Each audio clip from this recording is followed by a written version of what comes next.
Hola, buenos días. eh, Bienvenidos, bienvenidas a esta nueva edición del Congreso de Enseñanza del Diseño. Mi nombre es Andrea Pontoriero y voy a estar a cargo de la coordinación de esta comisión que se llama Metodologías Artísticas. Les cuento un poquito cómo vamos a funcionar. Yo tengo un orden acá de las ponencias, vamos a ir respetando ese orden.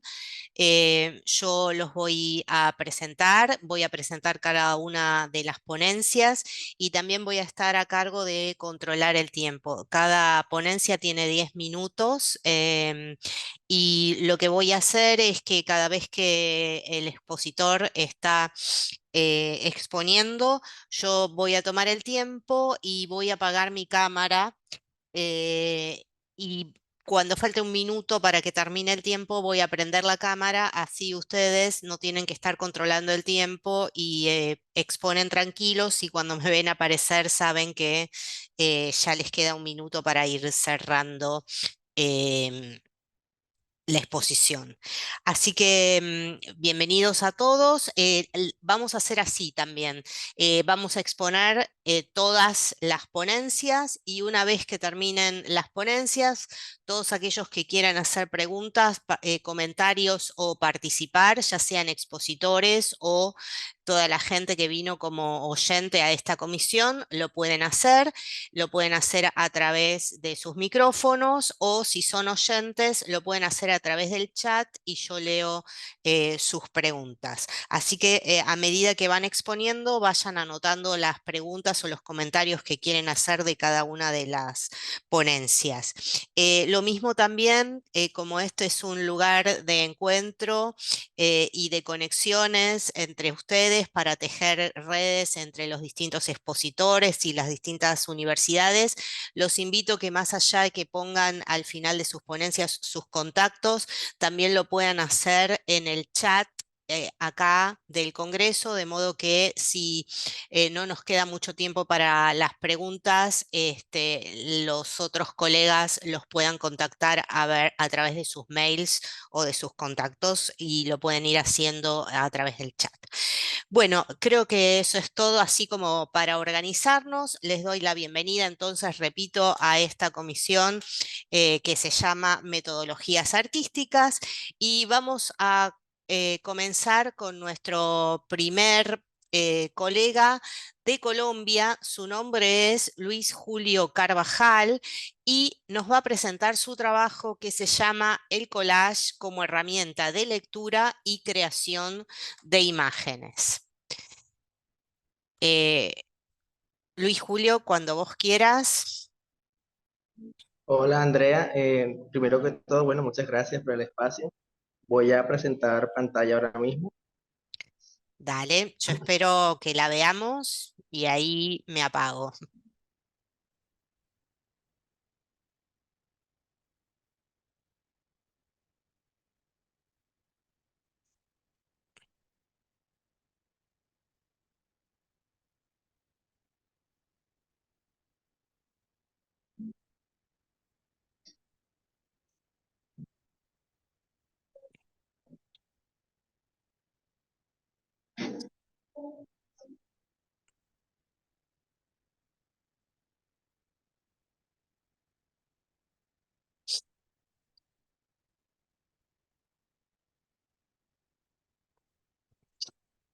Tenés un botón verde abajo que es por donde se comparte. Si tenés alguna dificultad, avísanos a ver si tiene que ver con algo de permisos o cuestiones así. No, tranquila, voy a ir presentándome. Bueno, mi nombre es Luis Julio Carvajal, soy licenciado en Educación Artística, eh, soy de Barranquilla, Colombia. Actualmente estoy trabajando en un colegio de niños y niñas, también adolescentes. Entonces, la idea mía es hablar hoy del collage desde el punto de vista de la creación de imágenes y de experiencias pedagógicas.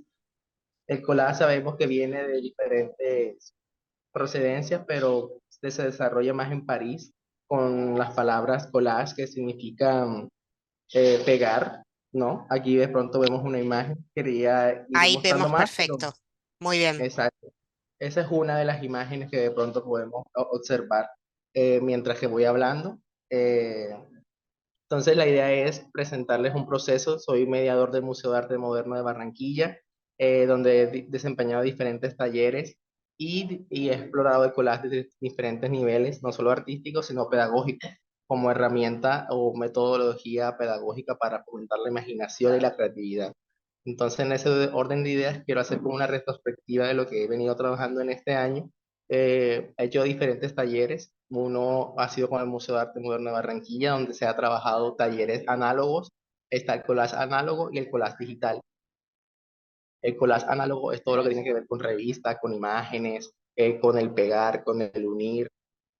Cabe aclarar que el collage está más ligado al unir que al cortar, porque el collage significa pegar, unir, entonces va más hacia eso. Y el digital, con inteligencia artificial, con la aplicación ArtBeat, he estado explorando también el hecho de que las imágenes tengan capas de realidad aumentada.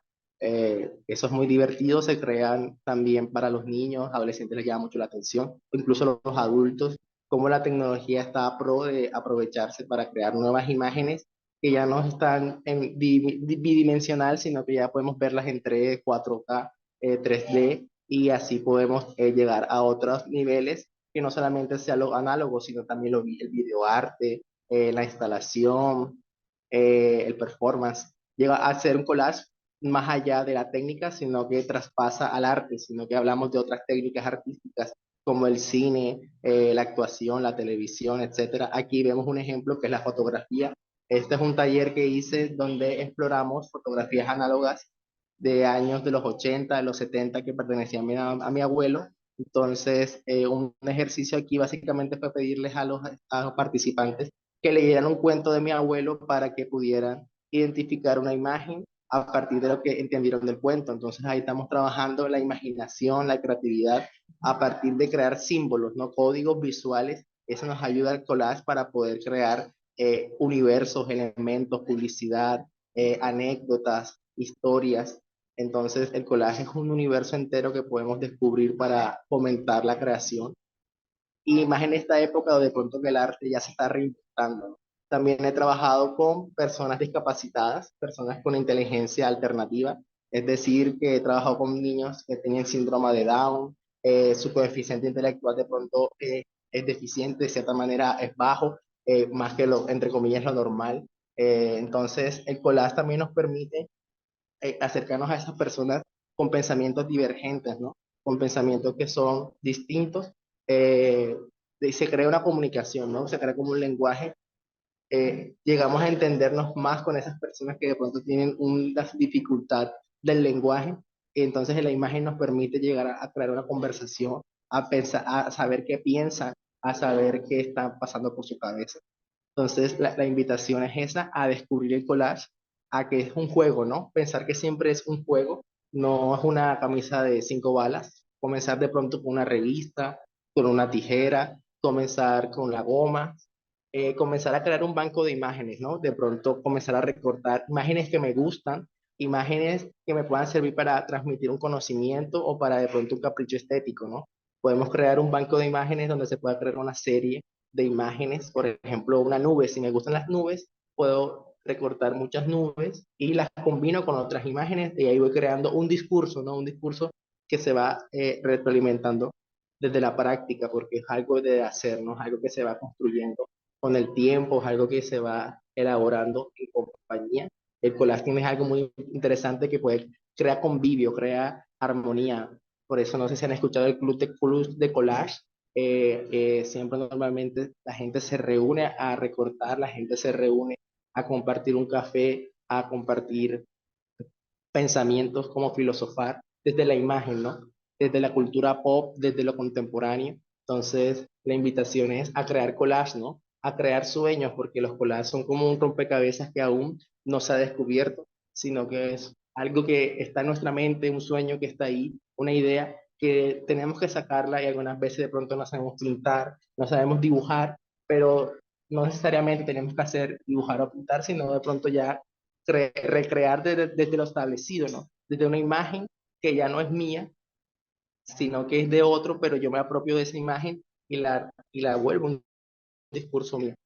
Entonces ahí sabemos de cierta forma robar, entre comillas, robar dentro del arte, robar dentro de las ideas para reescribir, reescribir todo lo que de cierta forma queremos conocer. Entonces las herramientas del collage, los invito a que sigan indagándolo, a que sigan descubriendo sus universos, porque de cierta forma se alimenta de muchas vanguardias. Tenemos el surrealismo, tenemos el cubismo.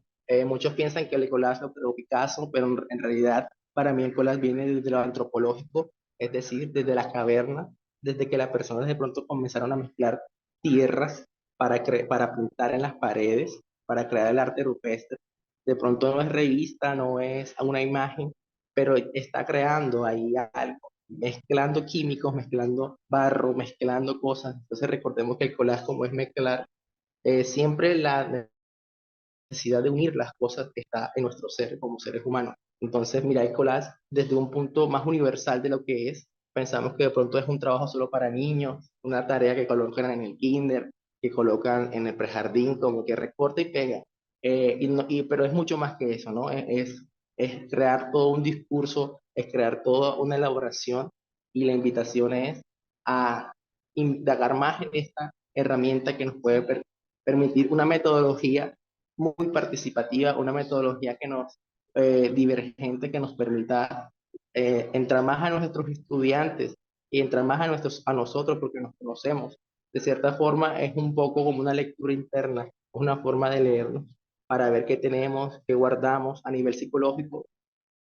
Es una herramienta muy importante. Se ha trabajado con ella para que los estudiantes o los niños o a los adolescentes se expresen y desarrollen una expresión plástica donde puedan comentar sus emociones, ¿no? Entonces vemos que el collage es mucho más que cortar y pegar, sino que se elabora a partir de la imaginación de la persona. No hay límites para el collage, ¿no? El collage es todo universo para crear. Así que muchas gracias.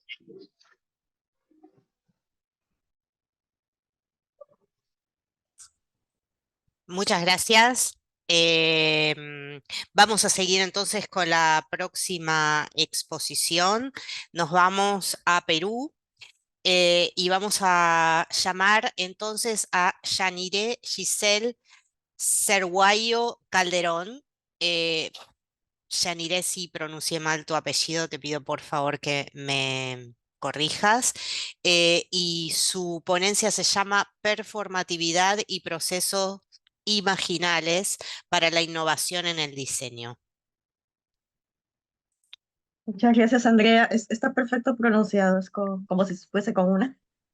Bien, paso a Bueno, compartir entonces. Eh,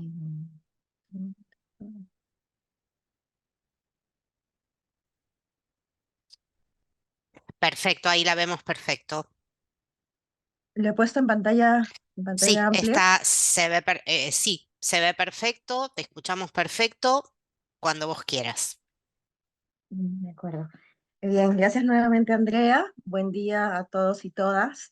Gracias a la Facultad de Diseño y Comunicación de la Universidad de Palermo de Argentina y gracias al equipo organizador por la recepción, la aceptación de mi ponencia y por invitarme a participar en esta edición, ¿no? del 15º Congreso Latinoamericano de Enseñanza del Diseño, donde me encuentro hoy presentando mi ponencia titulada Performatividad y procesos imaginales para la innovación en el diseño.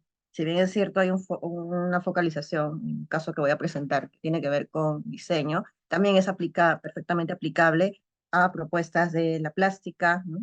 Eh, en cuanto a la metodología que se aplique y que se incorpore, ¿no? Me presento brevemente. Mi nombre es Yanire Giselle Cerguayo Calderón. Soy artista visual por la Pontificia Universidad Católica del Perú, PUC, en especialidad de pintura en la Facultad de Arte y Diseño. También soy ilustradora, diseñadora escénica y gráfica, escenógrafa, candidata a magíster en Museología y Gestión Cultural por la Universidad Ricardo Palma, con estudios de posgrado también en intervención psicoterapéutica a través del arte y el diseño, focalizado en niños y jóvenes. Y actualmente, desde ya hace varios años, docente de educación superior para las cátedras en arquitectura de interiores, diseño y gestión de la moda e innovación. Un honor estar aquí, formando parte precisamente con una de mis líneas de investigación académica, que tiene su origen precisamente en esta práctica docente. Mi práctica docente, ¿no? Durante estos casi 10 años de enseñanza en arquitectura, arte, arquitectura de interiores, audiovisuales y diseño. Es precisamente en estos espacios de enseñanza-aprendizaje, donde se ponen de manifiesto y se revelan la efectividad y las potencialidades de los métodos y procesos de diseño que incorporamos los docentes, ¿no? Para asegurar productos que resuelvan necesidades, que se constituyan en opciones viables, pertinentes, tanto para los usuarios, al igual que para el entorno, y que sean también capaces de transmitirnos algo que vaya más allá de la razón de ser, ¿no? De su existencia, que es primordialmente, muy tradicionalmente vinculada a la experiencia de uso. Y es desde una perspectiva técnico-instrumental, esto es lo que se prioriza precisamente, ¿no? Se espera de un buen objeto de diseño la capacidad de brindar soluciones. No obstante, y no pocas veces, constatamos que a veces se suelen hacer de un modo estandarizado, y en el mejor de los casos, hechos a la medida, ¿no? Ciertamente en este proceso buscamos la innovación, pero estamos realmente mirando el proceso, permitimos, ¿no? En este caso a nuestros estudiantes, y nos permitimos nosotros mismos abrir las fronteras que puede existir entre una fase y otra, ¿no? Acogiendo lo inesperado, lo que no estaba previsto, aquello que escapa de la pauta, del guión, del brief, ¿no? Del documento pedagógico, del ciclo iterativo que se encuentra representado, ¿no? He colocado únicamente, graficado tres de estos modelos, ¿no? El primero creo que lo pueden ubicar con mucha más facilidad, ¿no? El de Design Thinking, en el que voy a basar un poco también esta ponencia, y el del extremo derecho viene a ser un derivado del Design Thinking, ¿no? Nosotros mismos también podríamos crear nuestros propios modelos, ¿no? Retomando, ¿no? Estos modelos que se encuentran aquí graficados en cada uno de los esquemas, ¿no? Son propuestos también para coadyuvar a la concreción de los productos de diseño, ¿no? Que se generan, que se desarrollan en el aula. Ahí donde, ahí donde se pretende ver esta fluidez, ¿no? De un ciclo, ¿no? Podemos identificar en el imaginario digamos, el círculo asociado al ciclo, ¿no? Se empiezan también a reconocer y cierta ineludible repetición, ¿no? Que aunque cambiante de forma, no deja de ser una linealidad representada. Lo podemos observar también en la secuencia, también en las flechas, aunque estén visibles o no, de algún modo nos invitan a transitar, perdón, paulatinamente de una fase a otra, ¿no? A veces sin mucho margen para que pueden incorporarse a la experimentación digamos, en más de una etapa del proceso, ¿no? La realidad de la producción del diseño dista de aquello, precisamente. Los procesos de diseño han sido y son constantemente permeados de otros procesos, de otros modos de hacer diseño. En tanto el contexto y los entornos donde estos se producen también lo son. Así, los agentes productores de diseño, consciente o inconscientemente, incorporan a estos procesos sus propias impresiones, sus emociones, sus anhelos, sus intereses particulares, estas búsquedas que que resultan ser más personales, a veces insondables, y un saber hacer propio, ¿no? Más allá de los saberes previos, más allá del conocimiento técnico, y también, y resulta ser que lo hacen todo el tiempo, no únicamente en las fases concluyentes de un modelo, de la aplicación de un modelo, ¿no? Y por supuesto no esperando el resultado final, ¿no? Pueden surgir en las distintas etapas, ¿no? A la par que también van a incorporar a estos procesos de diseño sus dudas, sus temores, conflictos, aversiones, miedos, distracciones, sobre todo en mundos hiperconectados, ¿no? Con un flujo mayor y abundante de información, sus dudas, incorporan también a estos procesos los temores que puedan tener, conflictos, un largo etcétera. Incluso en muchas ocasiones van a incorporar también sus bloqueos creativos, ¿no? Los procesos contemporáneos de diseño por su parte, adicionan nuevas complejidades. Hablemos aquí, ¿no? Aquí presento en pantalla un esquema que hice, ¿no? Un poco mapeando cuáles podrían ser estos otros componentes que van a, de alguna manera, eh,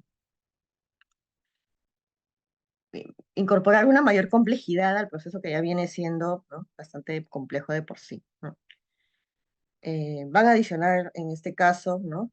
Eh, sobreestimulación, hiperconectividad, la inmediatez o esta búsqueda por la inmediatez, ¿no? Los nuevos entornos virtuales, ¿no?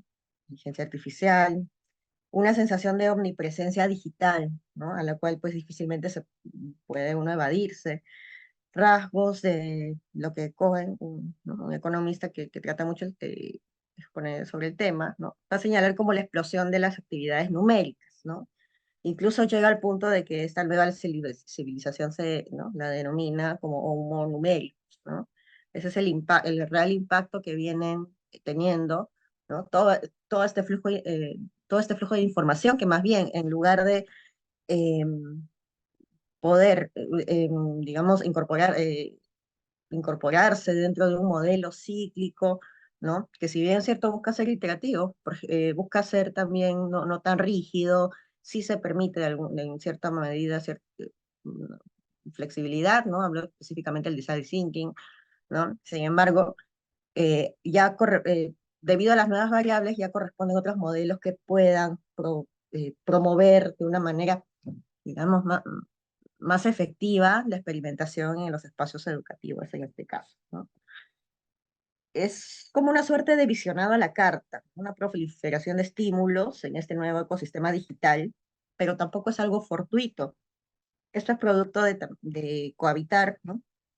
Tanto estudiantes como docentes, la comunidad, en fin, todos los agentes que se involucran y que afectan de alguna manera directa o indirecta el proceso de diseño, ¿no? Estamos expuestos a conceptos y realidades móviles, a un mundo que cambia, ¿no? Y la pandemia fue ciertamente un parteaguas eh, para todos nuestros procesos que también se vienen a incorporar a estos procesos de diseño, ¿sí? Eh, Estas realidades fragmentadas y fragmentarias, ¿no? Que están en constante cambio, eh, las coordenadas que transitamos siempre cambiantes, ¿no? Tanto de forma, en espacio, en tiempo, también en sintonía con los procesos de percepción, que sabemos bien se encuentran muy relacionados con los procesos de diseño, los procesos de creación visual. Ese es el subcontexto en el que podríamos ya pensar en que pueda surgir la performatividad en y para el diseño. Bueno, aquí otro esquema, un poco retomando lo anterior, ¿no? Hay algunas de las etapas que puedan identificarse al interior de los procesos de diseño, ¿no? Donde queda realmente la ideación, la inmersión, ¿no? Que puede ocurrir, como ya estamos un poco también incluyendo, en distintas etapas puede haber una repetición más, digamos, más frecuente, ¿no? Y ahí es donde ya se crean todas las condiciones, por así decirlo, para que puedan surgir estos contextos de intervención, ¿no? Donde evidentemente hay un nuevo centro, ¿no? Evidentemente ya se tiende a escapar ese proceso como un poco salirse de los límites que nos enmarca o nos lleva estas etapas, ¿sí? Entonces, creo que me quedaría un minuto. ¿Puede ser? Sí. Entonces, digamos, con este marco de base, quiero presentar muy brevemente un caso que surge en uno de los cursos a mi cargo, que son estos cursos transversales en formato de taller, donde pasamos técnicamente del 2D al 3D. En pantalla ustedes tienen la visualización de lo que podría ser un mood board, como cualquier otro, ¿no? Que corresponde normalmente, el 99% de los casos, al inicio de un proyecto. Sí, entonces aquí quiero que vean este mismo módulo, ya con esto cierro, ¿no? Si pueden identificar ahí el escrito de esta alumna participante, ¿no? La idea es que podamos abrir los procesos, las etapas de creación del diseño al punto de que podamos hacer, por ejemplo, que un Moodle pueda, en lugar de ser solo visual, pueda cantar o pueda sonar, ¿no? Esa es la explicación que nos da este estudiante, que es una canción de su favorita. Si vemos también entre las imágenes, ¿no? imágenes que puedan parecer tan disonantes como el póster de los Avengers y Campanita, y en fin, y el resultado es el que tienen ustedes en pantalla en la esquina, perdón, en la esquina superior derecha, ¿no? Este diseño de vestuario, de lo que hubiera podido ser solamente un ejercicio más básico, tridimensional, modular, supermodular. Miren todo el potencial que puede llegar a plasmarse en una propuesta, si es que nosotros podemos darnos también ese espacio, ¿no? De poder abrirnos las fases de proceso, y sobre todo, qué tan importante puede llegar a ser en estudiantes que recién están también aprendiendo, como en este caso, a conocer el lenguaje visual de cero, ¿no? Es su primer ciclo, su primera experiencia en un entorno de educación superior, ¿no? Entonces es una invitación también que nos hacemos, me incluyo, para poder seguir experimentando en las aulas. Así que dejo mis correos, igual lo voy a anotar seguramente más tarde. Un gusto enorme haber estado y compartir, y eso, muchas gracias nuevamente. Muchas gracias a vos, Yanire, por compartir tu trabajo con nosotros. Vamos a continuar con la tercera ponencia. Nos vamos entonces a Brasil y lo llamo a José Salmo Danza de Alencar, de la Universidad Federal de Río de Janeiro, y su ponencia se llama Proceso creativo del libro Aprender a soltar. Esta ponencia va a ser dada en portugués. Eh, José. Olá, buenos dias. Mais uma vez, pido permisso para falar em português, porque lamentavelmente não hablo espanhol. Então, o trabalho que eu vou apresentar aqui, ele resulta de um convite. Eu sou professor, sou ilustrador de livros. A minha carreira, maior parte da minha vida foi ilustrando livros. E hoje em dia sou professor da Universidade Federal do Rio de Janeiro na área de desenho, de burro. Mais recentemente fui convidado por um colega do departamento de design, que é desenho, a oferecer uma disciplina para o curso de design, de comunicação visual. E essa disciplina, então, que eu escolhi dentro da minha história, de acordo com a minha história, foi a ilustração digital. E eu, então, aproveitei essa oportunidade de apresentar um trabalho aqui para exemplificar uma ferramenta, né, que eu chamo de uma ferramenta de didática, que é um projeto de livro ilustrado, um livro só de imagens, um livro para crianças, na verdade, mas que ele tem, então, todo o processo, desde a pesquisa iconográfica, a fundamentação, o desenvolvimento técnico, até o momento de ser enviado para a publicação em si. Então, isso seria como um case que seria apresentado durante o processo, né, da disciplina, durante um semestre letivo, né? Então, eu vou abrir a minha apresentação. Share.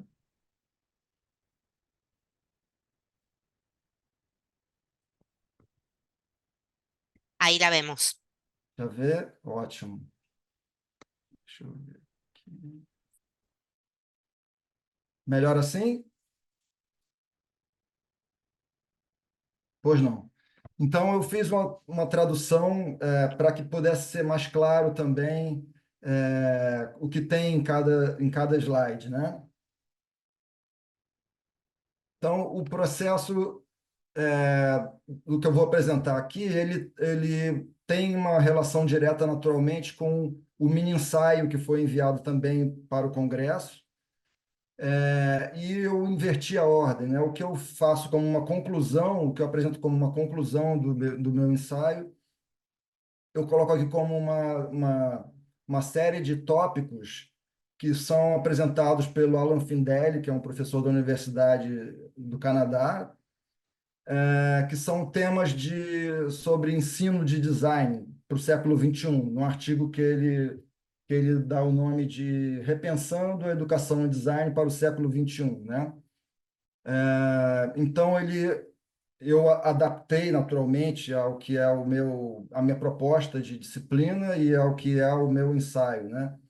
Então, aqui, nesse caso, né, a ética, num processo de ilustração, né, a ética seria mais importante do que a tecnologia. Então, ver a tecnologia como uma ferramenta e as propostas, o fundamento desse trabalho seria mais importante, então, do que tipo de ferramenta, que tipo de técnica se aplica.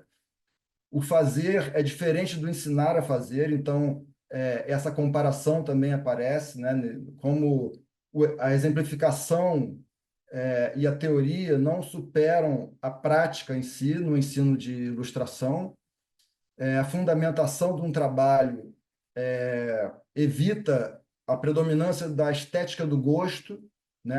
A ideia de que o que eu faço só porque me agrada, eu tenho que pensar como, da onde vêm essas ideias, como elas são apresentadas, qual a estrutura que tem por trás dessa proposta.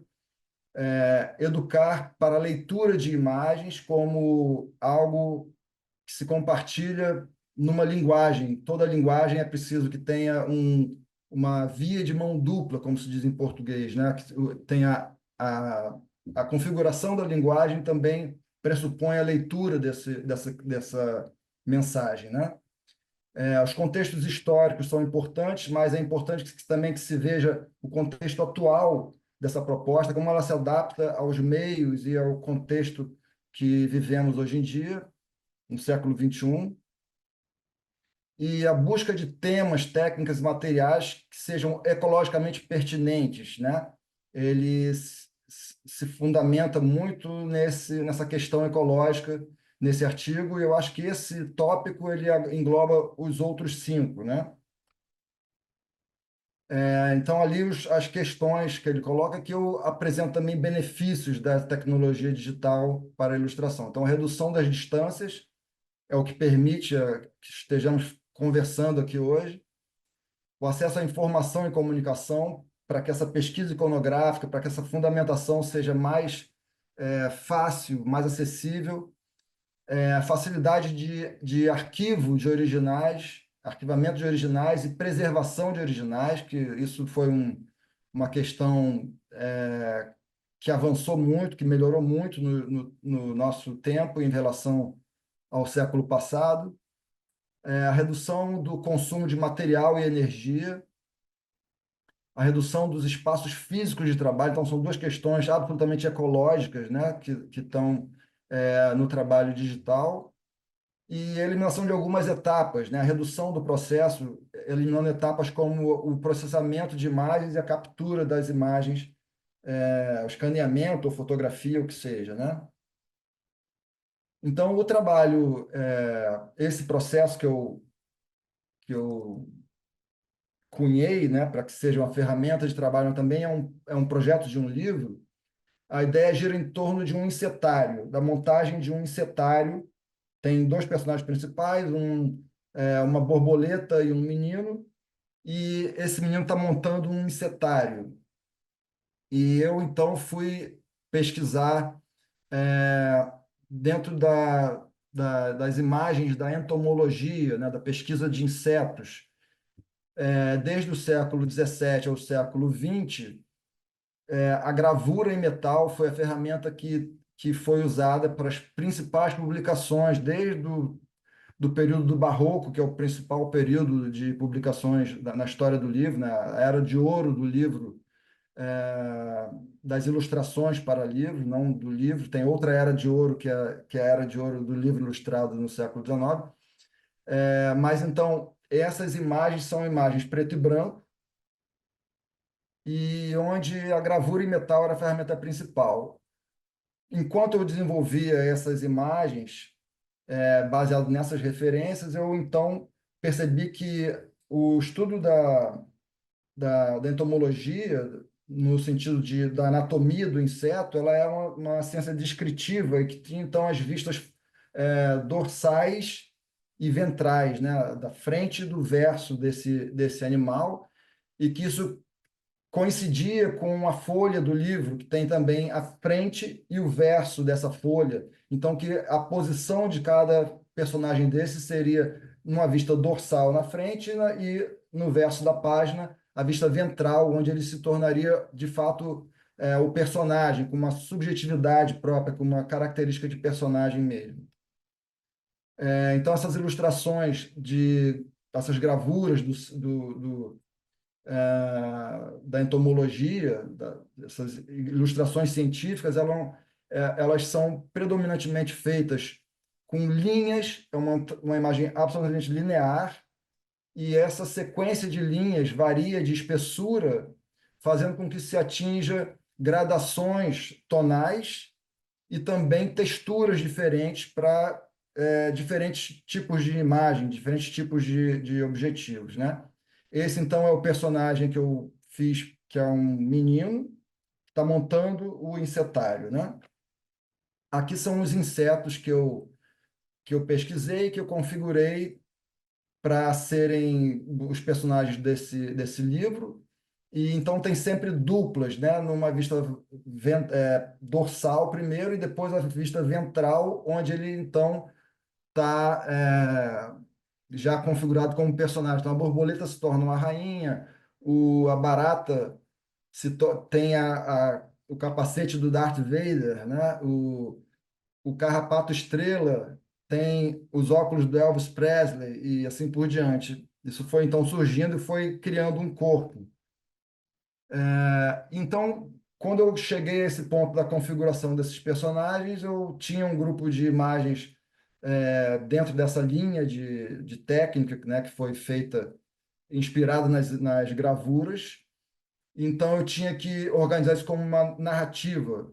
E eu me baseei na ideia de narrativa, no conceito de narrativa de Larrival, que se divide a narrativa em 5 partes, né? A situação inicial, a complicação, a ação para resolver esse problema, a resolução do problema e a situação final, que torna esse um processo cíclico, né? Como se restabelecesse a situação inicial.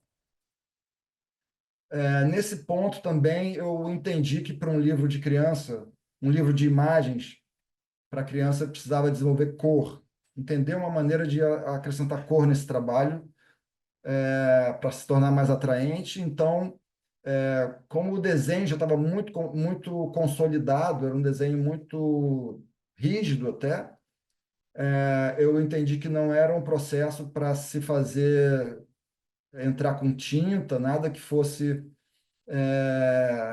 sugerir uma seleção de cores ou um processo mais tradicional do nosso tempo.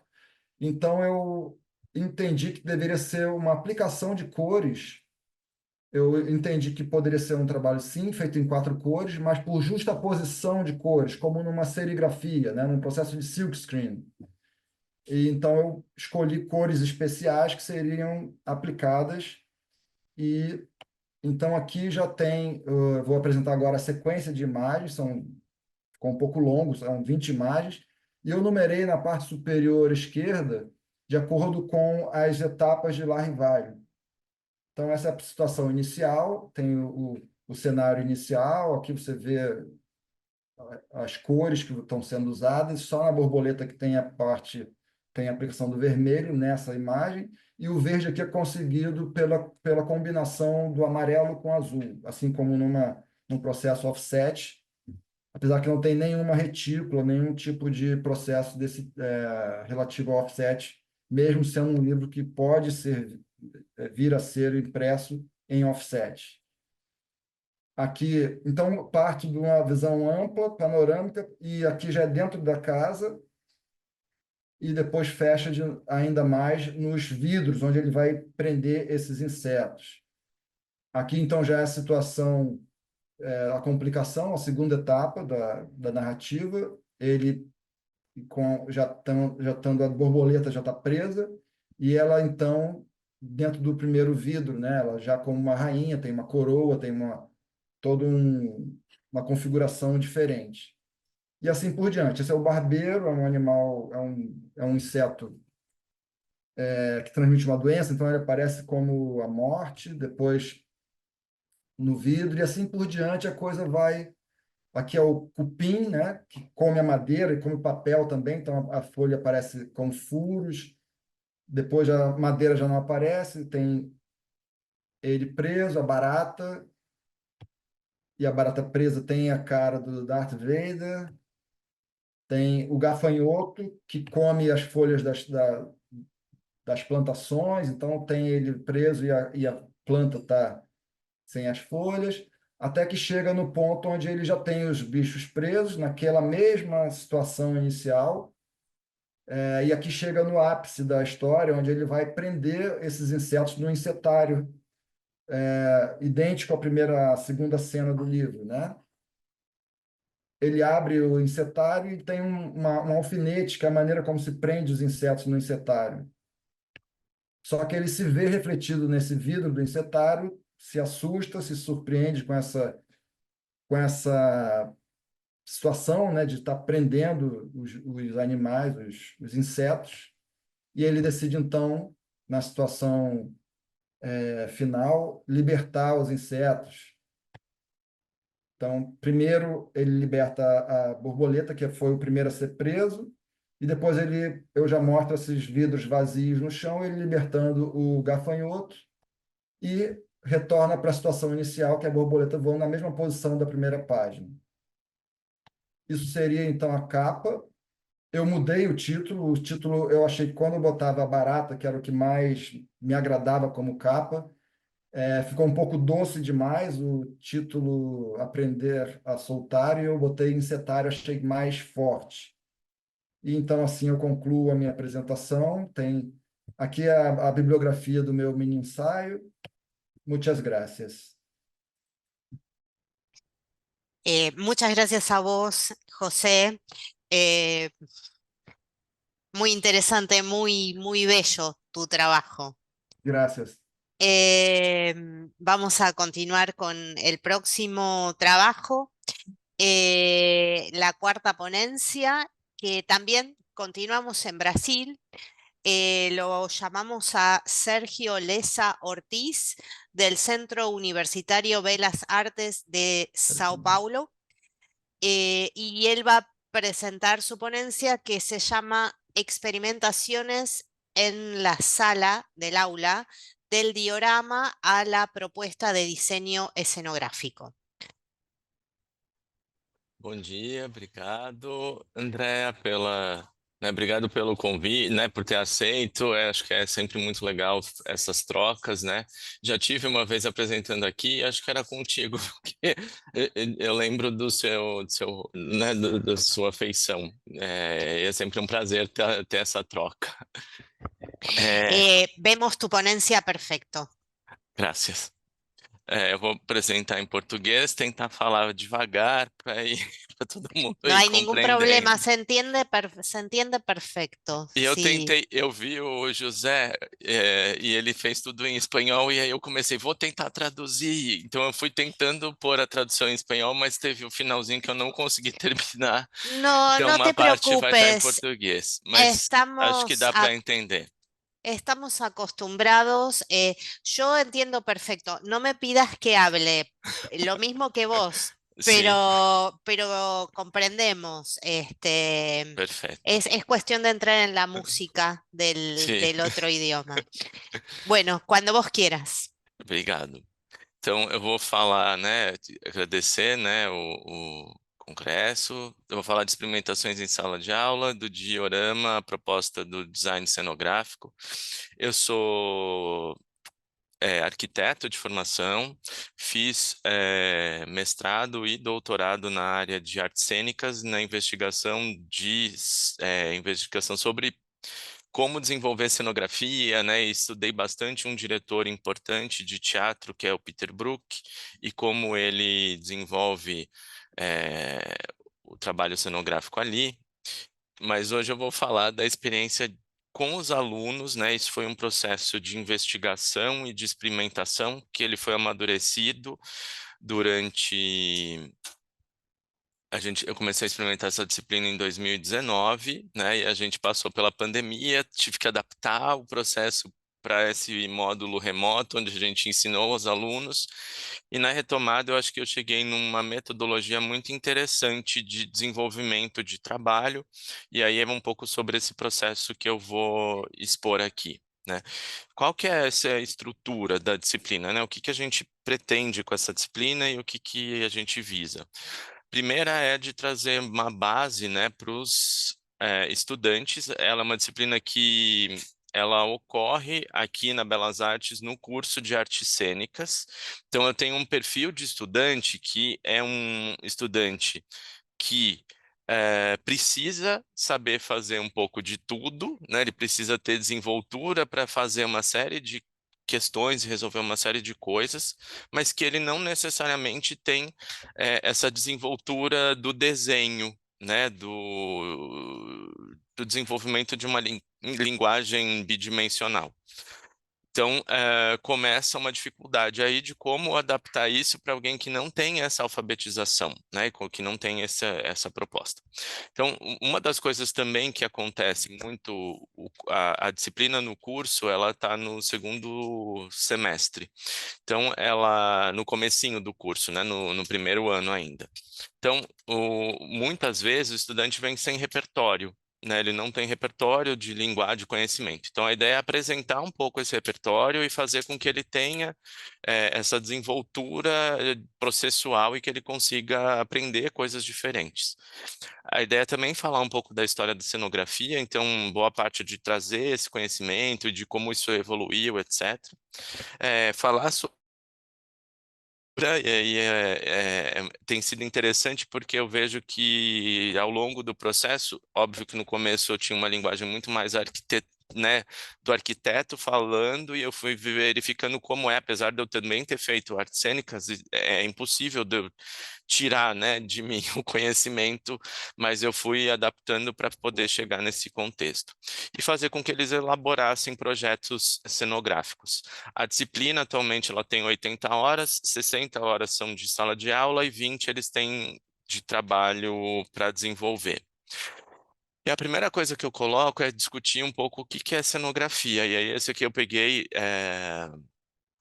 de um livro que eu acabei de lançar, né, de um trechinho de como eu faço a definição disso a partir de outros teóricos que eu também apresento para os alunos ao longo do processo, né, que cenografia ela é esse ato criativo do conhecimento dessas teorias e das técnicas específicas, né, e ela precisa estar relacionada com esse lugar, com esse contexto e ao mesmo tempo também atender às demandas e às necessidades da linguagem textual, porque ela precisa dar suporte para tudo isso, e dialogar com cor, forma, volume, né, linhas e propostas para poder desenvolver isso para os alunos. E a ideia é que eles comecem a se conscientizar disso a partir de então.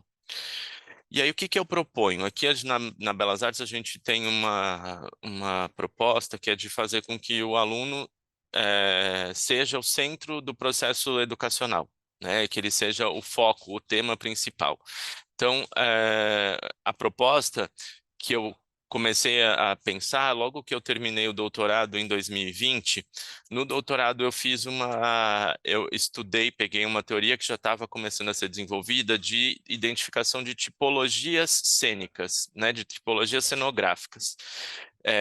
Identificando quais eram essas linguagens, se existia um padrão comum entre elas. Então, eu coloco para os alunos essas tipologias, apresento brevemente o que diferencia uma da outra e peço para que eles trabalhem a partir, né, o processo de trabalho vai ser feito em cima disso.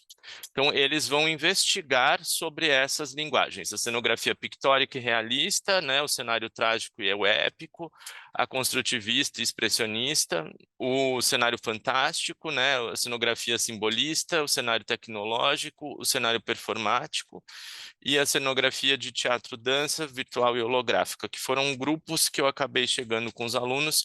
Esses grupos, na verdade, às vezes trabalham mais de uma linguagem, mas por aproximação, né, por conteúdo e por quantidade de material que eles têm disponível para poder desenvolver a pesquisa, eles foram divididos e agrupados dessa forma. A partir daí, eu divido em 2 grupos grandes de trabalho. O primeiro grupo de trabalho é uma investigação deles, onde eles têm que fazer uma pesquisa. Essa pesquisa vai passar por 2 momentos. O primeiro é essa elaboração de um artigo científico que eles fazem dentro da disciplina. Então, eles escolhem qual tema eles querem estudar. Então, eu quero estudar sobre o cenário fantástico.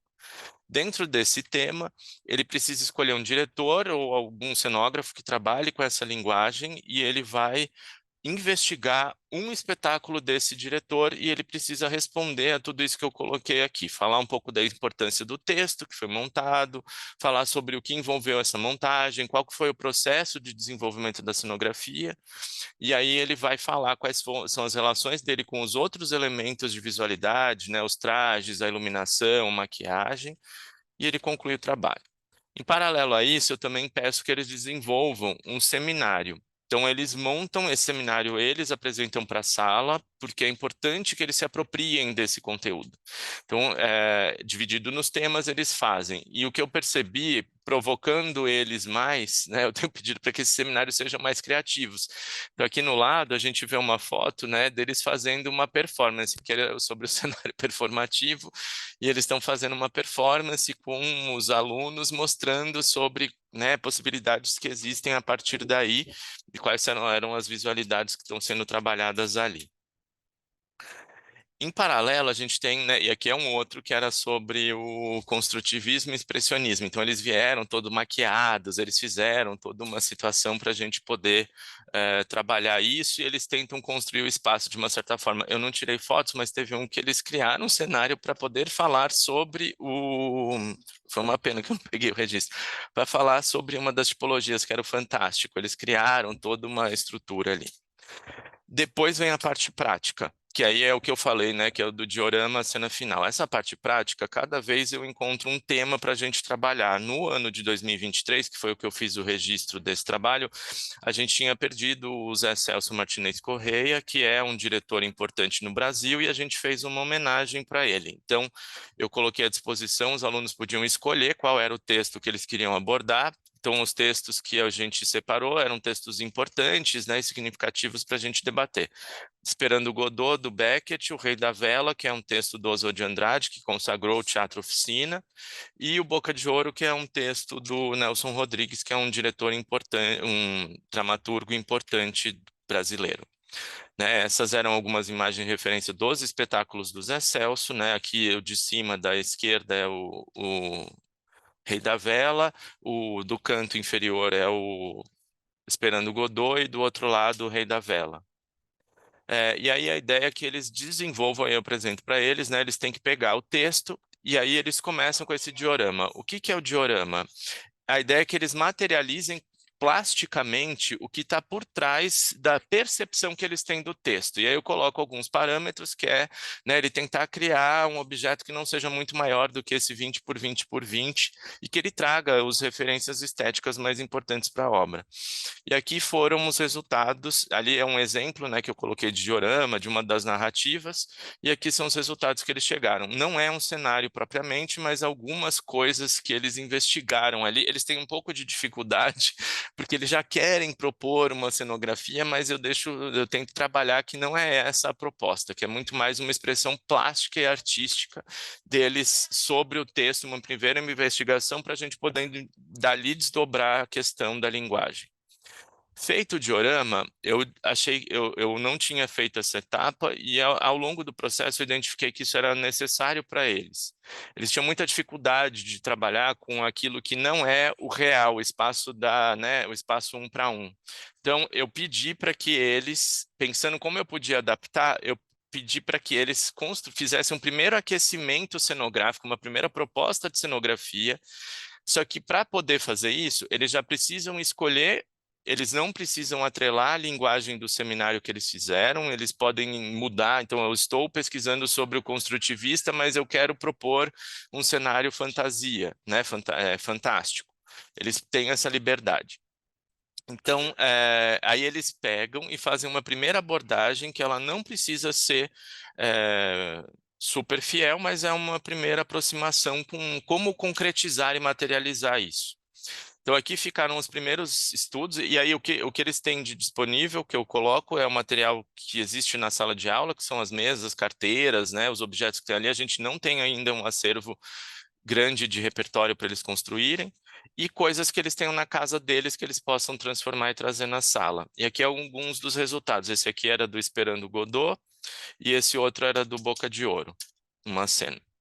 Depois disso, a gente parte para... Aí a gente já entrou no final do curso, né, na segunda metade do curso, e aí eles vão fazer uma maquete sobre esse processo na escala 1:25, e depois eles fazem uma entrega de um caderno artístico e a materialização desse trabalho. Aqui é a maquete que eles desenvolveram, então eles escolheram, esse daqui escolheu a linguagem pictórica, o da esquerda, né? Linguagem pictórica para poder desenvolver. É uma linguagem que é muito difícil de ser trabalhada, mas o resultado ficou muito interessante. E esse outro era o Esperando Godot também, com um outro tipo de linguagem mais do simbolismo. O caderno do artista, que é um processo que eu peço para eles entregarem, onde eles registram, né, toda a investigação que eles fazem. Eu peço que esse caderno também seja criativo, então eles têm criado coisas. O Boca de Ouro, que fala de um processo de investigação, eles me entregaram uma maleta que tinha todas as provas, as evidências, o que ficou muito interessante. E a materialização final, que é a proposta de cenografia, onde eles fazem uma cena. Eles fazem uma das cenas do texto, né, usando o cenário e os figurinos ali, e a gente chegou em resultados para ser um aluno de começo do curso, uma primeira investigação, que eu fiquei realmente muito contente e feliz, né, com o trabalho que eles chegaram ali, com as investigações que eles tiveram, né, e com as propostas que eles chegaram e que eles concluíram.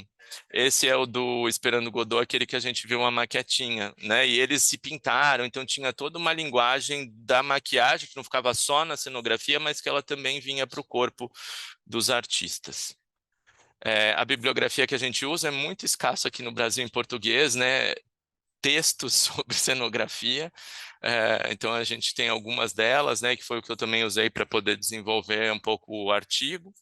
E os meus contatos. Obrigado, desculpa passar um pouquinho, Andrea. No hay problema, está muy bien. Bueno, muchas gracias, Sergio. Los invito, ahí estaban los contactos de Sergio, pero si gustan también los pueden compartir por el chat. Así, si no nos queda mucho tiempo para que haya un intercambio entre ustedes, al menos pueden contactarse por sus contactos personales. Vamos a continuar con la próxima ponencia y nos vamos a México. La llamo entonces a Sandra Amelia Martí. Ella es de la Universidad Autónoma Metropolitana, unidad y ahí no puedo pronunciar bien, después contalo vos, de Ciencias y Artes para el Diseño de México.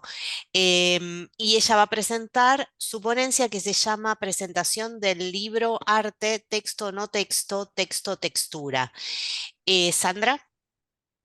Sí, muy buenos días y muchísimas gracias por acompañarnos en esta mañana en la Universidad de Palermo y en su congreso número 15, ¿no? De enseñanza del diseño. Yo siempre soy una apasionada de poder ingresar a estas mesas que se abocan a estas metodologías artísticas. Entonces, lo que se presenta es en torno a todo ello. También saludo a nuestros compañeros y compañeras del panel y público que nos esté acompañando. Muchas gracias.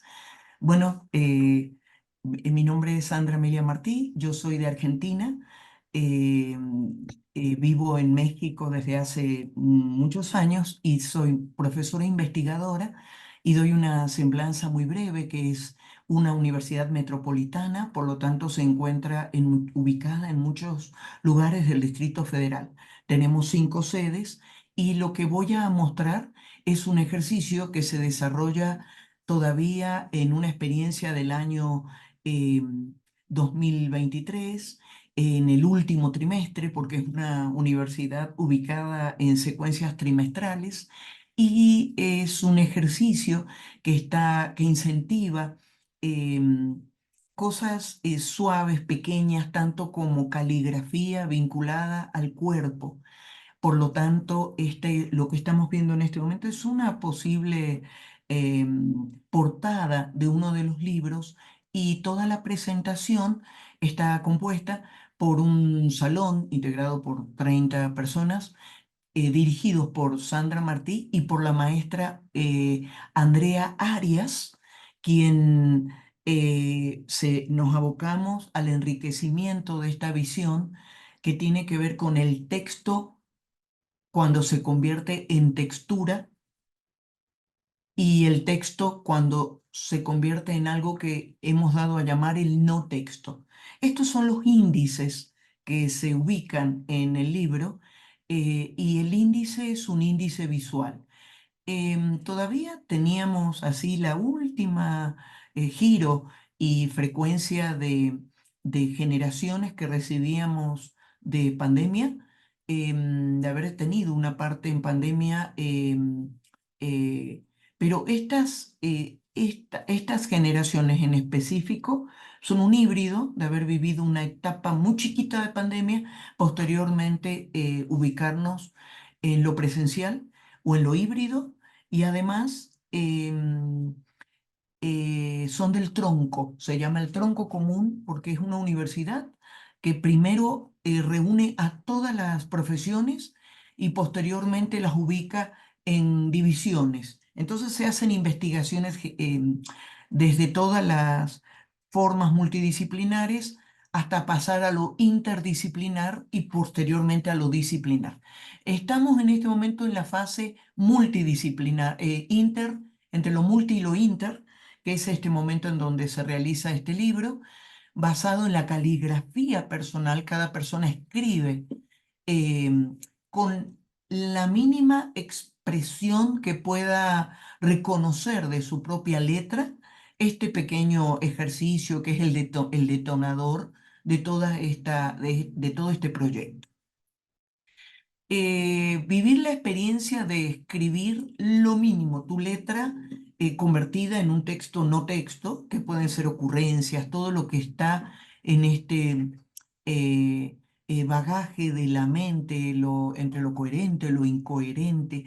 También la autora Julia Cameron es una de las que nos ayuda al acompañamiento de esta pieza, desde donde afloran y afloran cantidades de formas de pensar esta caligrafía convertida, ¿no?, en una textura.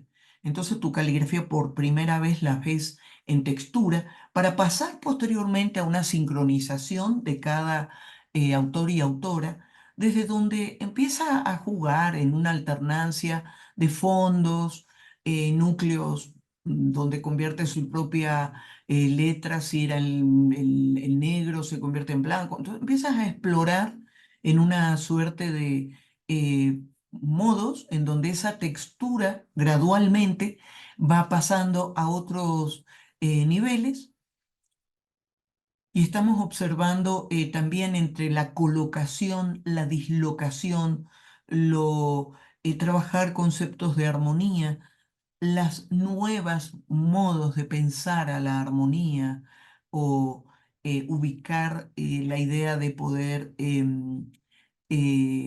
pensar en archivos fotográficos sobre ciertos ejercicios, porque la fotografía, al ser el lenguaje que nos acompaña continuamente a diseñadores, artistas e inclusive muchas profesiones, es clave para que en estos momentos en que están iniciando una profesión, chicos y chicas puedan aliarse, bien acompañarte con el lenguaje fotográfico. Por supuesto, este lenguaje fotográfico acompaña a todo el ejercicio porque es un ejercicio análogo digital, y por momentos se recurre a la fotografía. Y hay otro momento del ejercicio que le llamamos la sincronización grupal, que ya te unes con 3, 4 compañeros, se van formando por el modo de ser de la Universidad Autónoma Metropolitana, Unidad Xochimilco. Tiene una forma que se llama el sistema modular. Siempre se ubican en grupos para poder vivir lo individual, lo grupal, para luego pasar a los modos colectivos. Esta forma continua de trabajo estimula mucho el método piagetista, que es uno de los métodos en los que se funda esta Universidad Autónoma Metropolitana. Entonces, en este momento estamos en las sincronizaciones, ¿no? Entre las distintas letras, caligrafías, situaciones, el colocar, el dislocar, el vincular, buscar otras formas, otros modos desde donde esa letra puede pasar a ser múltiples cosas. Decía recién que todo esto toma también en el cuerpo un protagonismo porque nuestra investigación como docentes universitarias, por medio de una colectiva, trabajamos todas las metodologías que le incumben al cuerpo. Muchas de nosotras nos dedicamos a la performance.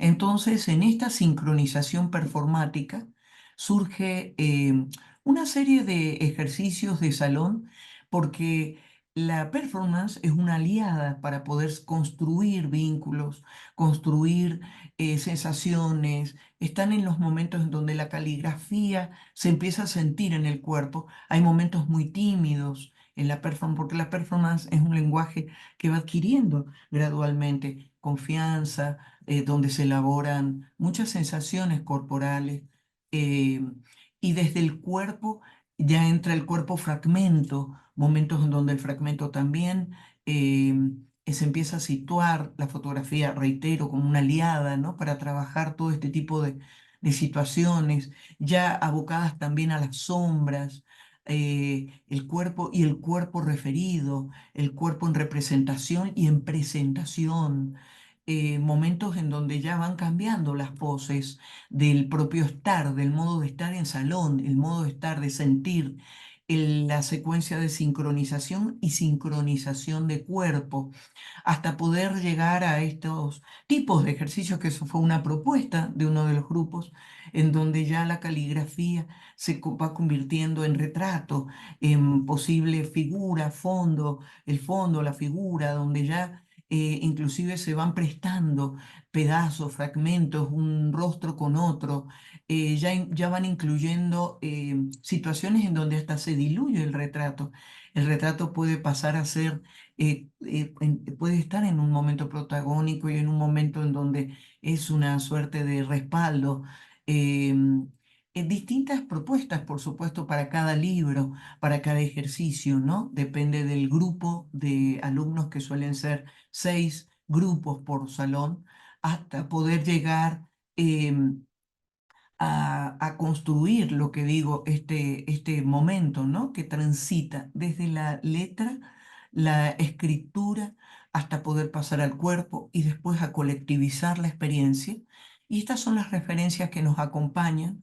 Y bueno, esta sería la propuesta del texto no texto, del texto textura, que es una brevísima, un breve ejercicio de los que se desarrollan en ese trimestre, y están basados en poder adquirir confianza, porque también son compañeros y compañeras que no se conocen entre sí, y se tiene que ir generando un estatus que también es un compromiso de las universidades, poder generar ese gusto por el estudiar, ese deseo de asistir a las instituciones, porque estás en tu segundo trimestre y quedan 12 por seguir asistiendo. Entonces, este tipo de sitios desde donde arranca esta forma de la pedagogía acompañada con un sentido humano, con un sentido de experimentar, de poder observar cómo en el arte se dan situaciones e instancias que también están inspiradas en las metodologías de la investigación artística. Em, Voy concluyendo esta presentación y estoy muy agradecida porque poder ver las metodologías que nosotras y nosotros utilizamos, pensamos que vamos en reflexión, siempre una reflexión en marcha, y poder observar lo que ustedes generan verdaderamente es algo maravilloso, se aprende mucho, y por supuesto que todo lo que se utilice se cita a la propia mesa y al propio Congreso, porque esto es un lugar de aprendizaje. Muchas gracias. Muchas gracias a vos, Sandra. Qué interesante, hay, ¿no? Como un hilo que tiene que ver con una investigación muy profunda y con esta cosa de lo interdisciplinar en varios de los trabajos que estuvimos viendo. Bueno, vamos a continuar con la próxima. No olviden que si tienen preguntas y eso las pueden ir pensando y después las ponemos en común al finalizar las ponencias. Nos quedan dos. Vamos a seguir con Lina Olmos Velázquez de la Universidad Nacional Experimental de las Artes de Venezuela. Y su trabajo se llama Poesía para un personaje, aportes al diseño de vestuario teatral. Lina. Hola, encantada de estar con ustedes en el día de hoy, muy agradecida por la oportunidad y ¿me escuchan bien? Sí, te escuchamos, Lina. Chévere, voy a compartir. Ahí la Allí vemos. Ahí la vemos. Bien. Para los Perfecto, que ahí no me la vemos conocen, bueno, mejor. Ahí la vemos mejor. gracias. Te dejamos. Soy buenísimo, soy diseñadora de vestuario para artes escénicas y audiovisuales, especialmente. También hago diseño de iluminación y he sido docente de la Universidad Nacional Experimental de las Artes aquí en Caracas y de la Universidad Audiovisual de Venezuela también. Pero esta experiencia que voy a compartir hoy con ustedes forma parte de una de las materias o de las unidades curriculares que he tenido a mi cargo, porque ya justamente vengo de ser jubilada. Y allí yo daba una materia que se llama figurín y 3 que tienen que ver con el diseño de vestuario para artes escénicas. Entonces, en el caso del figurín, era la intención que los muchachos que estaban en tercer semestre pudieran acercarse y tener una noción de lo que era manejar el figurín. Normalmente ellos vienen con una idea preconcebida que el figurín es, y lo asocian mucho, ¿no?, con el tema de la moda y con el ámbito de la moda. Y el diseño de vestuario para el teatro se fundamenta en la construcción de personajes, en la construcción externa de personajes. Y entender eso pasa por también otorgarle al personaje psicología, morfología y aspectos técnicos que están vinculados al texto, a la intención del autor, por supuesto, y a lo que el director y el actor puedan de alguna manera proponer para que ese personaje esté en escena. Entonces el diseñador de vestuario tiene la responsabilidad de ser un traductor de todas esas ideas y pasar lo abstracto a lo concreto.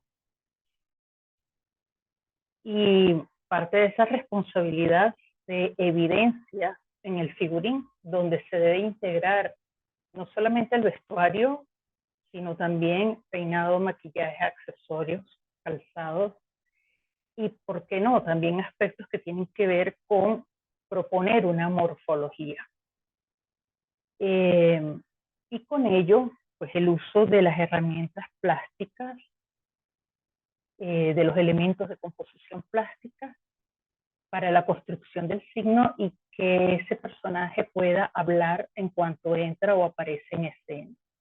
Entonces mi objetivo era orientar ese proceso de enseñanza-aprendizaje en estos muchachos que alrededor de 20 años, ¿no?, entre 18, 20, 21 en algunos casos, recién egresados de un nivel de educación con algunas deficiencias y con la responsabilidad de colocarlos en un nivel universitario que les permita, ¿no?, dar respuesta al oficio teatral.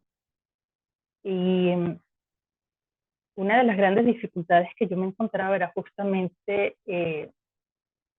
cómo ayudarlos a que ellos pudieran empezar a usar la abstracción y no los referentes que traían, referentes como reggaetón, como la cotidianidad, ¿no? Empezarlos a acercar a un pensamiento un poco más reflexivo, un poco más profundo, ayudarlos que en esa búsqueda de ese pensamiento reflexivo pues pudieran también apropiarse de su imaginario, de su narrativa propia, de su universo o de su poética, ¿no? Se lo escuché decir una vez a una profe de artes plásticas, ¿no?, la poética del estudiante.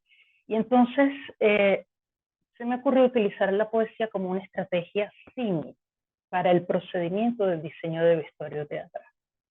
Aquí pueden ver en las láminas, las primeras las estoy acompañando con esos primeros bocetos que ellos hacían cuando yo les hacía la prueba diagnóstica el primer día que entraban a clase. Entonces,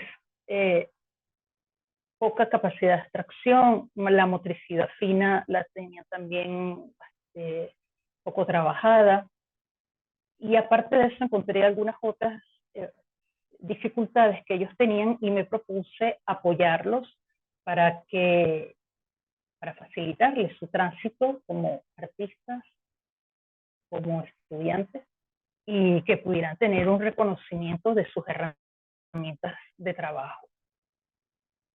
¿Qué hice yo? Empezaba con una prueba de diagnóstico y fui integrando varias herramientas. El proceso de trabajo, que era enseñarles los elementos de composición plástica, enseñarles a dibujar, iba integrado siempre con la poesía. Les ponía un poema que yo seleccionaba y les decía, bueno, ¿quién es esa persona? Imagínensela. Y les daba total libertad de que ellos crearan a ese personaje, lo que sea que le viniera a la cabeza o que ellos se imaginaran, que trataran de reproducirlo. Paralelo a esto, ellos tenían un cuaderno de ejercicio que yo semanalmente le ponía trabajos para que ellos fueran trabajando su motricidad fina, y iba integrando esos avances que ellos podían ir teniendo. Es un trabajo con un enfoque cualitativo y implica para mí, o implicaba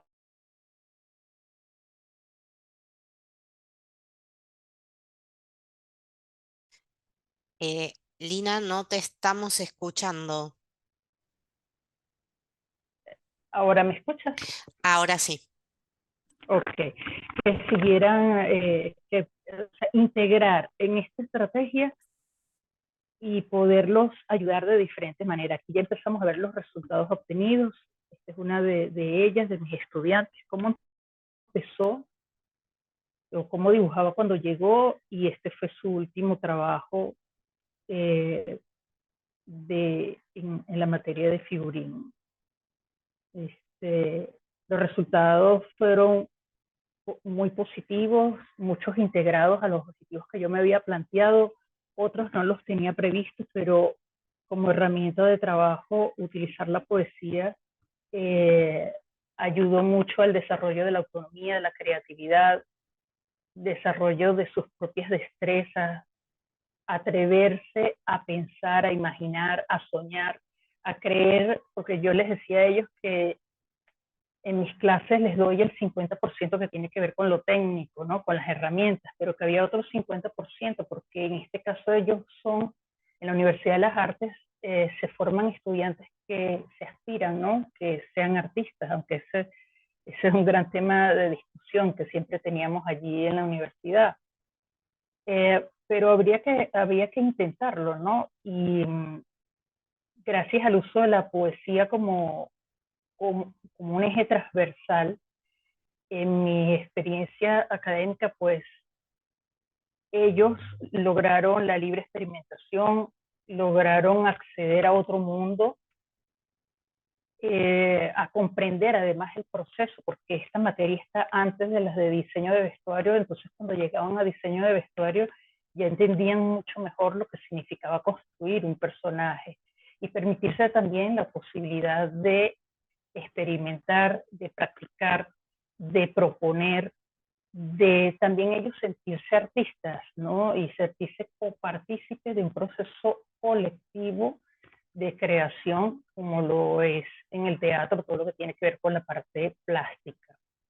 Y genera en ellos además un autorreconocimiento vocacional, porque definitivamente los muchachos que no practican, que no trabajan, pues eso es como natural que se desvían o se van para otras áreas. Y entre otros aspectos, pues yo recomiendo el uso de la poesía para incentivar en ellos, ¿no? Este tipo de conocimiento y este tipo de exploración, de sensibilización en el mundo artístico, sirve como un canal para relacionar lo técnico con lo artístico e incorporar todos los elementos que nos demanda el oficio del diseño de vestuario, además que propicia un acercamiento maravilloso a este mundo de creación.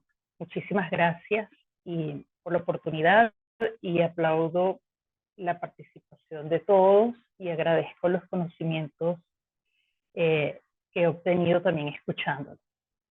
Feliz día a todos. Gracias. Muchísimas gracias, Dina.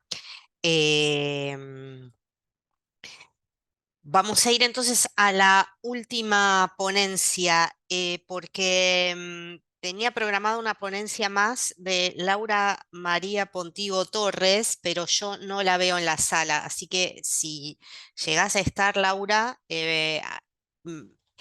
hacémelo saber a través del chat.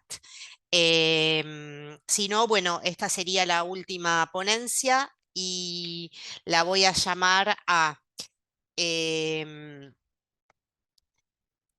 Natividad Ontivero del Espacio de Geometría Sagrada de España.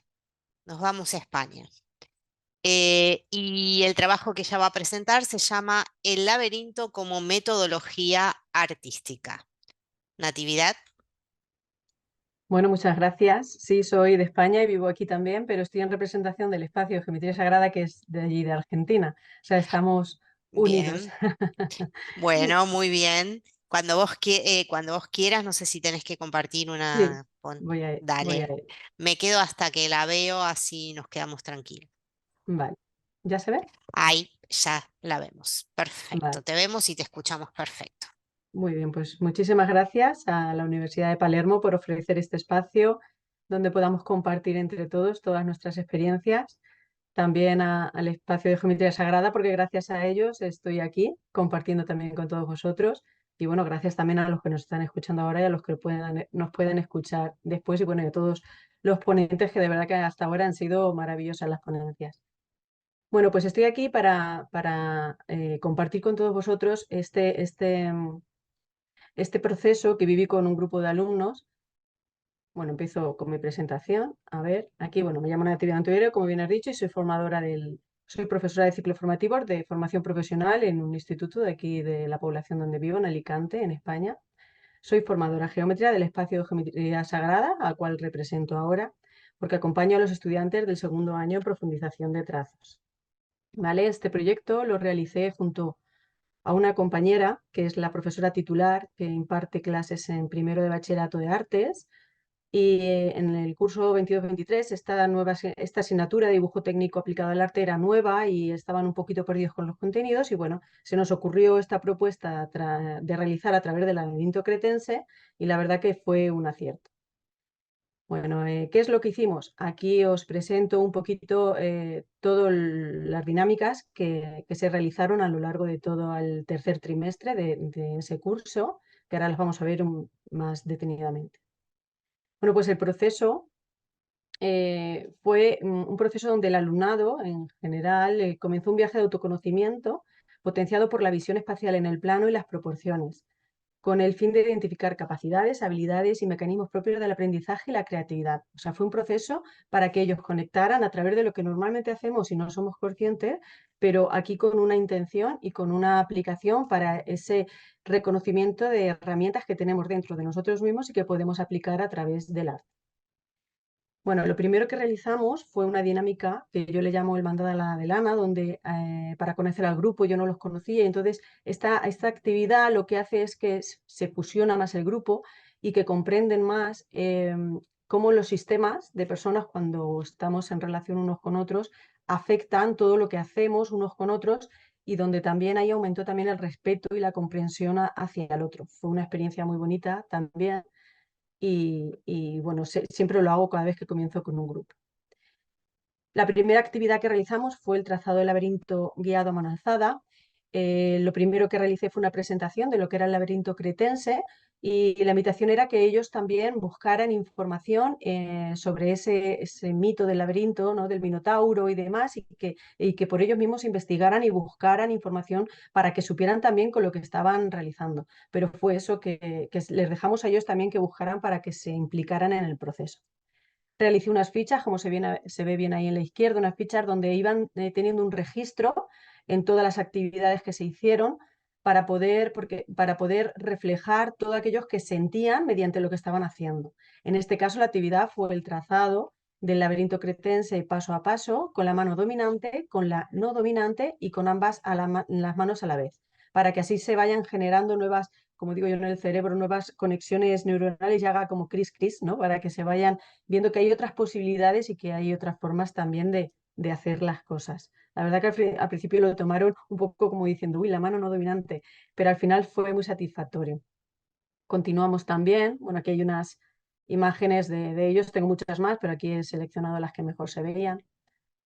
Continuamos luego también el trazado del laberinto con 4 pasos a mano alzada, donde aquí, aparte de también trabajar con la mano dominante y la no dominante y ambas en espejo a la vez, potenciamos también lo que es la visión espacial en el plano y las proporciones, siendo más consciente de dónde estoy, dónde me ubico y, y hacia dónde me dirijo. Entonces también con esa ficha de registro, que es interesante porque el registro es, por lo menos para nosotros es interesante el tener esa forma de plasmar lo que estoy sintiendo en este momento para luego poder ver mi progreso y ver en qué tengo que fijarme o en qué no.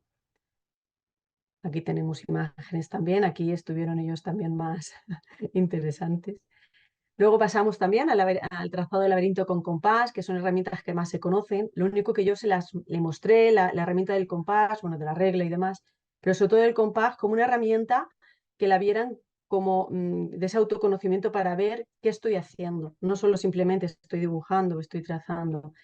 Entonces les expliqué un poquito y fue muy bonito también el cómo el compás, cuando tú lo anclas en la hoja, en esa hoja en blanco donde vas a empezar a manifestar, cómo tú te anclas a la vida y cómo tú te estás ahora, cómo estás arraigada.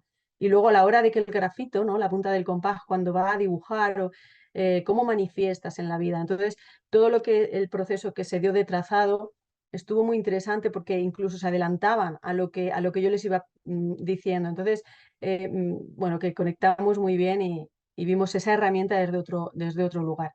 Aquí tenemos también imágenes de ellas, era un grupo de 12.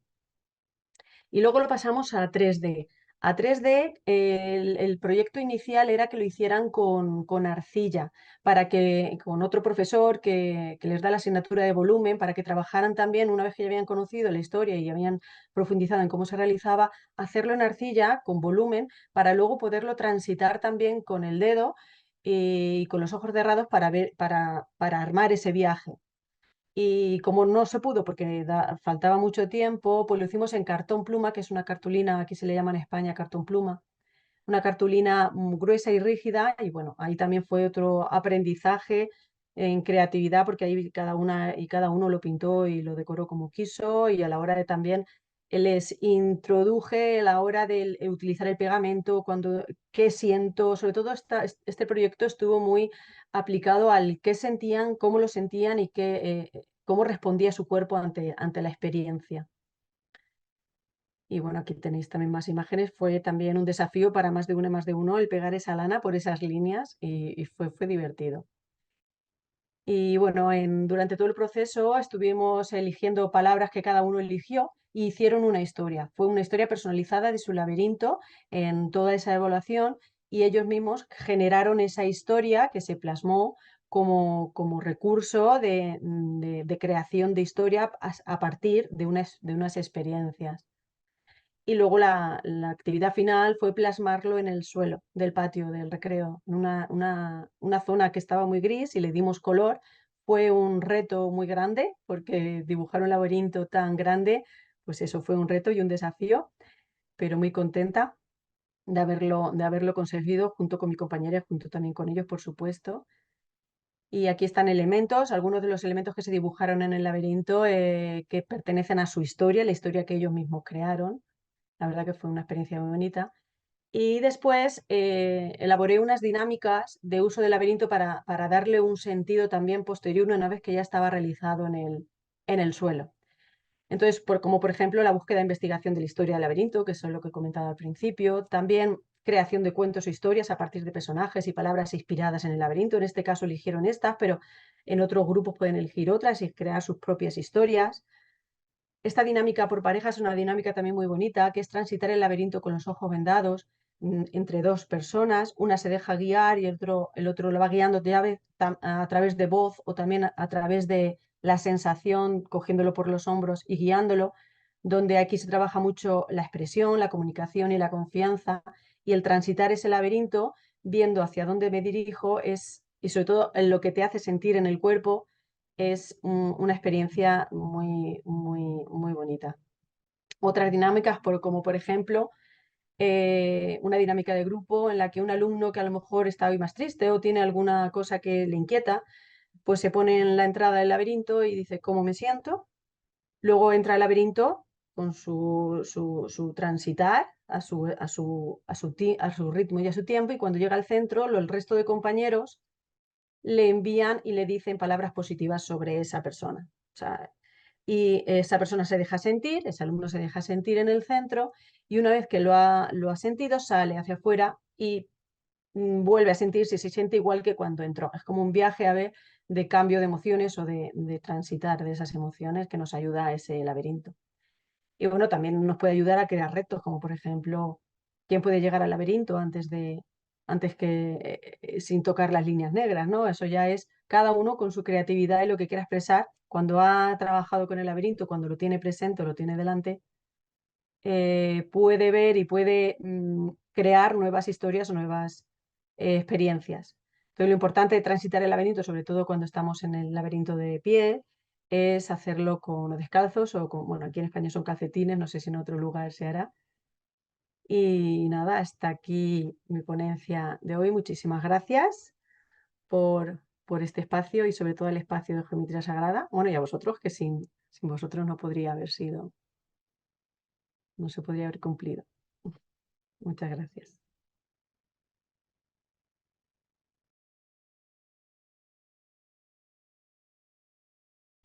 Muchísimas gracias. Bueno, muchísimas gracias a todos y a todas por los trabajos, por compartir con nosotros sus experiencias, sus técnicas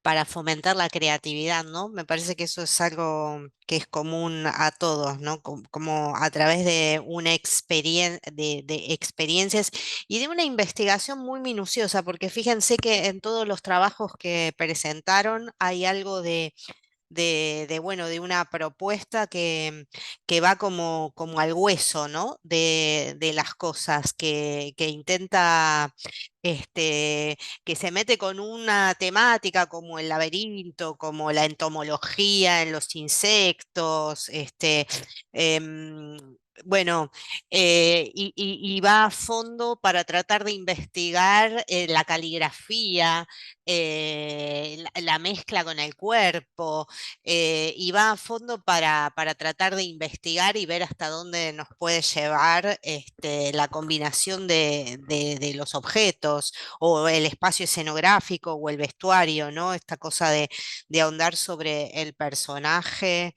desde afuera, y el espacio escenográfico de esta cosa de la prueba a partir de las ideas y cómo se va explorando hasta que finalmente se llega a una propuesta.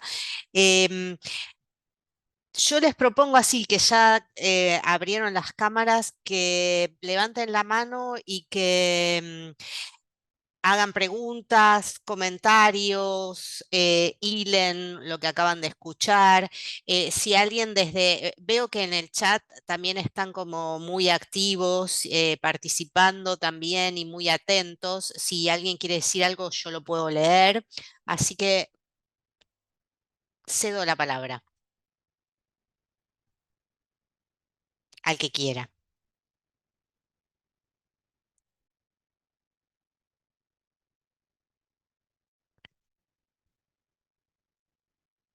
Bueno, Sandra, dale, a ver si... abriendo. Bueno, agradezco mucho tus palabras y la forma en la que has podido comprender globalmente la mesa. Te lo agradezco mucho, Andrea, porque sí, yo creo que hay algo que aquí hace recién unos 10 años que transita, eh, que es la investigación artística. Compañeros y compañeras que asistieron en Barcelona y en distintos lugares a realizar sus posgrados. Se comenzó en México una serie de congresos, encuentros, clínicas de reflexión, para ver si herramientas que se utilizan en el arte inmediatamente pueden recrearse, reinventarse, no solo para fines artísticos, sino para poder ubicar otras unidades de sentidos. Y me parece que eso es una situación maravillosa también para las artes, saber cuántas metodologías puede generosamente compartir con muchos conocimientos y quitar también esa suerte de aura de lenguaje indescifrable, ¿no? Entonces hay una serie de reflexiones que se están dando en las zonas áulicas, en la pedagogía, sobre la investigación artística. Esto sería lo que comento y les agradezco.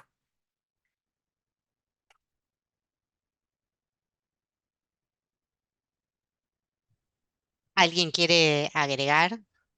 Em, Sí, a mí me parece muy valioso lo que decís, Sandra, porque esta cosa respecto del aura, ¿no? Porque a veces uno va y ve una obra de teatro o ve una ilustración o ve un producto visual de diseño o lo que fuera, y por ahí dice, ay, qué bello, qué lindo.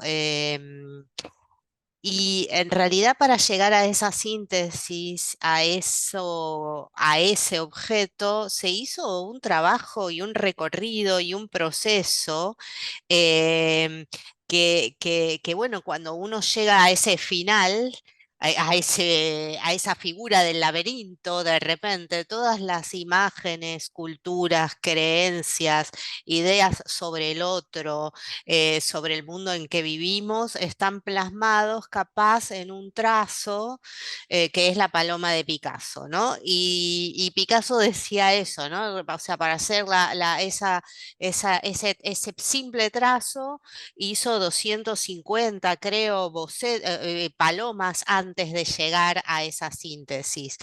Y que eso tiene que ver con la investigación, con lo minucioso, con la interdisciplina, con abrir la cabeza, con escuchar a los otros, con permitirse también mostrarse vulnerable y no saber a dónde quiere llegar uno, ¿no? Así que bueno, muchas gracias por tus comentarios. Ahí están pidiendo mails por el chat. ¿Alguien desde el chat quiere hacer alguna pregunta como para que yo la lea? Adelante. Y si no, ustedes tienen la palabra, el que quiera. Yo a mí lo que sí que me gustaría aportar, que estoy segura que estáis de acuerdo conmigo, es el proceso que vive el alumno desde que entra a que sale, como por ejemplo con la poesía, con todo.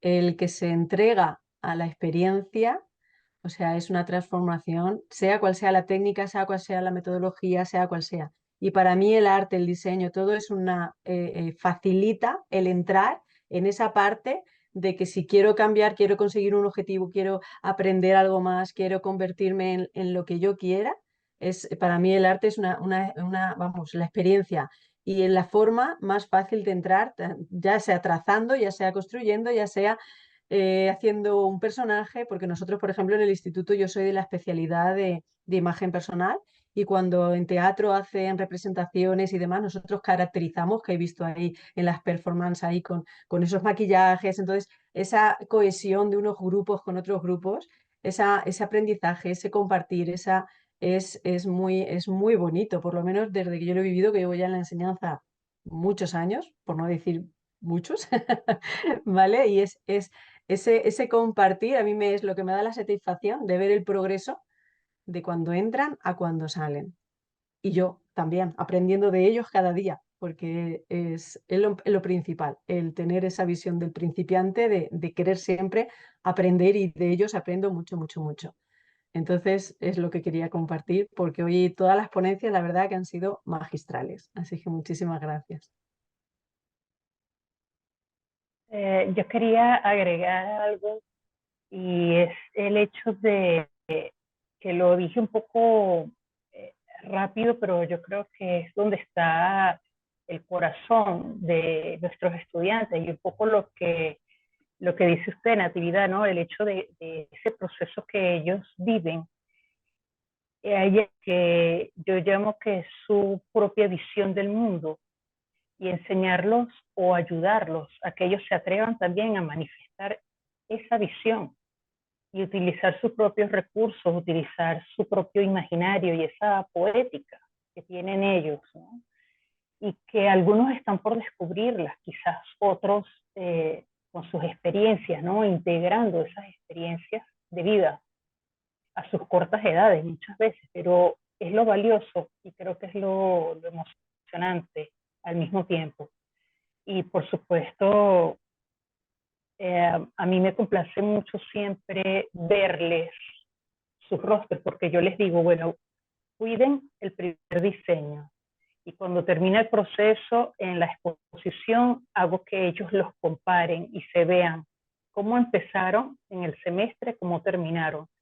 Y eso en ellos es muy motivante.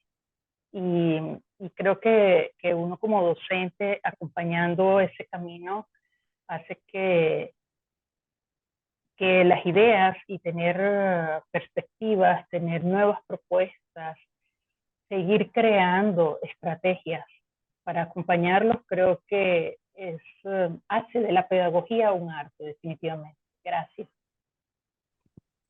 Acá agrego a lo que decía Lina, una frase que puso acá Alodia Gallo en el chat, que Alodia estuvo como muy atenta y participativa desde el chat mientras ustedes estaban exponiendo. Ella agrega, cada experiencia nos transforma o no son experiencias. Y Lina, sí, totalmente. Ser docente, es una aventura maravillosa donde uno también se deja llevar por la situación y donde uno se transforma, ¿no? A través de esa experiencia con esos estudiantes con los que se permite experimentar durante el semestre. ¿Alguien más quiere agregar algo? Eu acho que Sergio. eu acho que a Lina, acho que a sua fala é muito estimulante, né? Acho que de todos, porque acho que todos têm, e eu vejo isso no meu trabalho também, especialmente, que a gente é sempre inquieto, né? E a gente também, apesar de a gente estar na figura de professor, de alguém que está ensinando, né? Ensinando, a gente também aprende no processo, né? Eu acho que a gente também vai querendo transformar.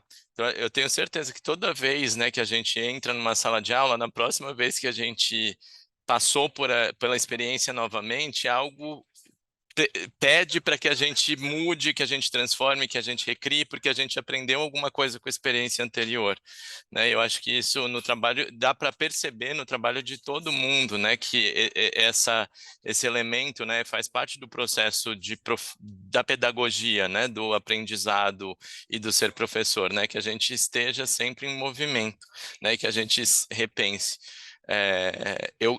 Quando eu escrevi lá o meu, eu falei, eu cheguei numa metodologia legal, mas o que eu posso fazer para mudar essa metodologia também e fazer com que isso fique mais transformador, né, e mais interessante e melhor para o estudante, né, e como um resultado final. E eu acho que a arte, ela também é muito transformadora nesse processo, né? Eu acho que todos nós temos esse viés muito forte. E eu acho que a arte permite que a gente explore outras coisas e que a gente vá a fundo na essência do estudante, né? Que a gente toque o sentimento deles de muitas maneiras, né? Gracias. Bueno, yo le presto mi voz también a Lodia nuevamente, que nos dice por el chat, acompañar a niños y jóvenes para que esa experiencia sea creativa, disfrutada y no obligada o condicionada es una tarea maravillosa. Creo que no me salteé a nadie más que se haya expresado por el chat, ¿no? ¿Alguien más quiere decir algo? ¿Quiere agregar algo? ¿Quiere preguntar algo? Bueno, yo les agradezco muchísimo esta mañana tan enriquecedora que me hicieron pasar coordinando esta comisión.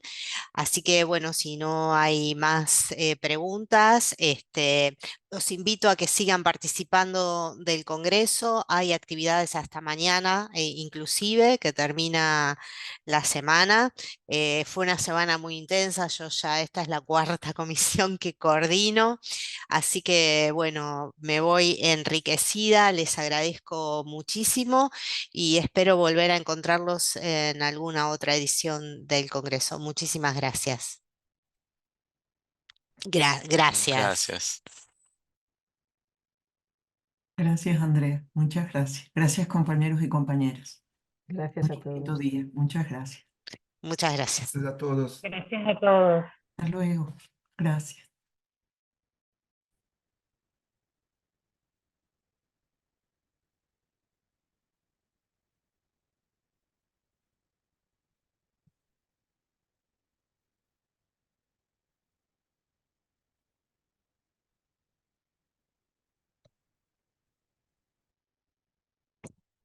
Alejandra, ahí en el chat hay una persona que pregunta dónde se puede ver. Quizás le pueden compartir de vuelta el tema de cuándo van a estar grabadas y subidas las comisiones.